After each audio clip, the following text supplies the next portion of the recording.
Home is a place to laugh, learn, and play, and a place where everyone should always feel safe. That's why at Kidda we believe that protecting children from house fires is everyone's cause. Join us in our mission to help families everywhere learn about fire safety so we can help keep children safe at home and ensure lots more laughs in the future. Learn about the importance of smoke alarms and creating your own home fire safety plan at cause4alarm.org. Hey parents, whether they're pedaling down the street on their bikes or shooting hoops with friends, these moments may seem small to adults, but for kids, they're anything but small. They're epic! And you know who is always there? Capri Sun. Kids love Capri Sun, and to be honest, so do I.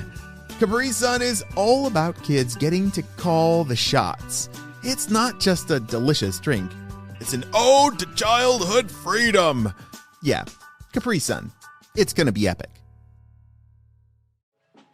Hey friends, it's Mr. Jim from the future. I've traveled back in time to tell you. Whoa. Grandpa Mr. Jim, what are you doing here? I've come to tell the children that Storybutton is back available. Why don't you sit down? I can take care of that. Oh, okay, good. Friends, parents, yes, Storybutton is now back available. And this week we are doing something pretty special. If you type in the code Mr. Jim, you can save $10. And as an extra super duper bonus, over the next 2 weeks, if you buy a green Storybutton to celebrate Mr. Jim's 4-year birthday, yes, it's been 4 years that I've been making podcasts, I will pick a lucky winner and hand deliver it to your house. You're gonna go to their house? How's that possible? I'll just use one of our jetpacks. A jetpack? Yes, for real. Over the next 2 weeks, if you buy a green Storybutton and use the promo code Mr. Jim to celebrate our 4-year anniversary and my favorite color, green, I will pick a lucky winner and hand deliver it to your house.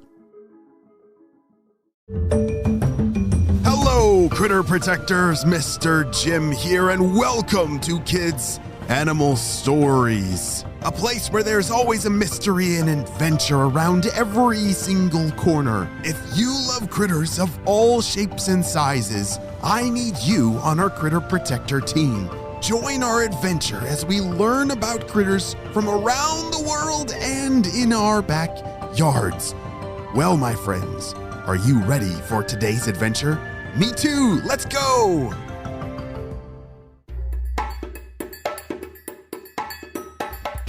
Today's story is a mystery adventure, which means as a critter protector, you need to listen to all the clues. I'm not going to tell you what critter this story is about, and it's going to be up to you to solve this mystery. Douglas enjoyed playing with his brothers, all 100 of them. Holy smokes, they must have a big dinner table. Sometimes he wished he had at least one sister, but then again, his favorite game was coral tag though. He loved swimming as fast as he could through the coral reef. "You can't catch me," Douglas shouted as he swam fast over and under the maze of plants, rocks, coral, and anemones. "You better go faster," his brother Arthur shouted as he caught up to Douglas. "Ah, man, you caught me." Douglas was tagged and decided to take a little break. Aside from swimming and playing with his brothers, he liked daydreaming and staring out into the open ocean. I just wish I could swim out there. Even though his parents didn't like him getting too close to the edge of the coral, he sure loved thinking about what it could be like out there. I wonder if there's fish bigger than this whole town, or, I don't know, mysterious treasures dropped from the great above? The great above is what Douglas liked to call the bright area way up above him. He never visited it, but it was fun to think about. What do you think he's talking about? It's said that he swims in the ocean, do you think the great above is? Oh, I think he is talking about the sky, like the air above the ocean. Come on, Douglas. Come on, play down. Arthur was becoming impatient, and it was Doug's turn to chase. Okay, you better swim fast, though. Doug called and chased after him again. They had so much fun that day because it was a beautiful, crystal clear water kind of day. You know, the kind of day that you could just see forever and ever. They loved living in a clean ocean. After a bit more chasing and resting, the boys' dad called that it was time to come in for dinner. "Dinner time!" he shouted. Dinner was quite the production. You see, all the little fish lined up and took turns swimming, eating, and brushing from side to side in their homes. When they finally finished, it was then time for bed. What about your dinners? What are some rhythms and patterns that you might do around dinner time? Maybe somebody sets the table, and maybe somebody fills all the cups up with water, or sets the silverware out. Yeah, it's kind of nice to have patterns at meal times. Wow, today was a pretty good day, Douglas said. Douglas was really happy to have such a safe home to keep him safe and protected from predators that he'd always heard about.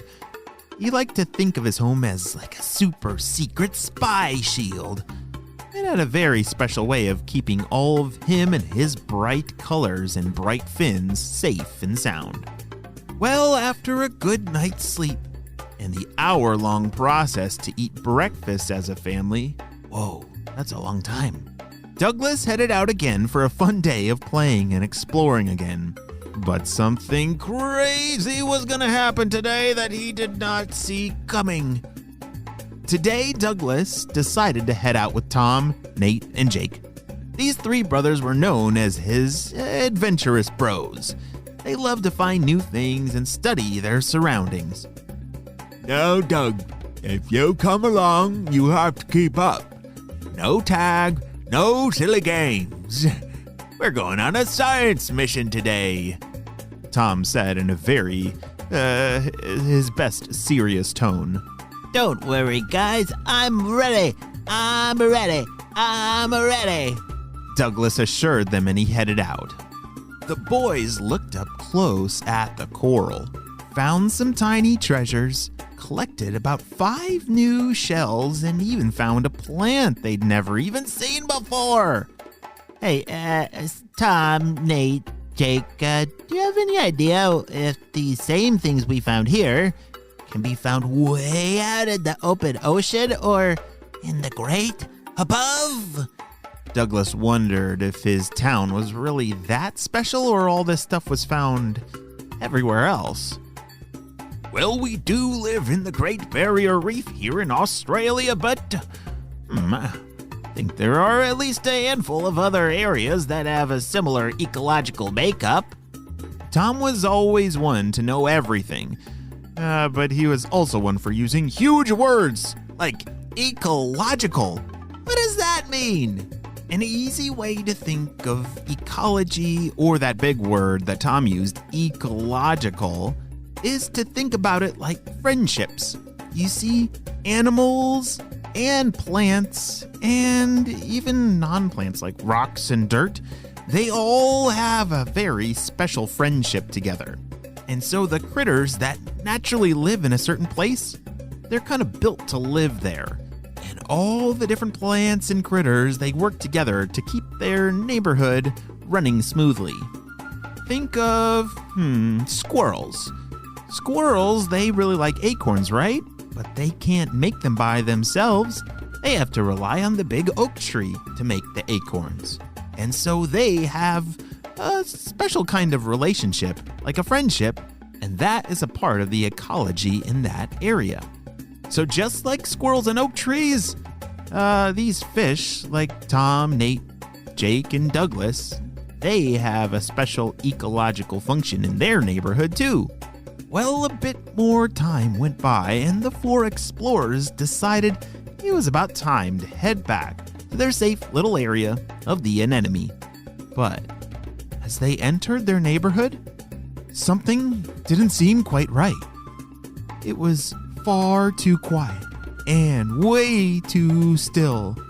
What is happening? They all froze and darted underneath something. What will the brothers discover? Will they be okay? I'm not sure, but we're gonna have to wait and see what happens on the next episode of Kids Animal Stories. Great job, you listened all the way to the end. Have you figured out what kind of critter that Douglas is? I've been listening for the clues and it's hard. Let's see, I heard something about he's probably a fish, lives in the oceans, got bright colors, lives in a sea anemone, and that's tough. Do you have any ideas? I'm not quite sure yet, but I think we're gonna have to wait and see what happens on the next episode. I will see you later, Critter Protectors. Bye! Home is a place to laugh, learn, and play, and a place where everyone should always feel safe. That's why at Kidda we believe that protecting children from house fires is everyone's cause. Join us in our mission to help families everywhere learn about fire safety so we can help keep children safe at home and ensure lots more laughs in the future. Learn about the importance of smoke alarms and creating your own home fire safety plan at cause4alarm.org.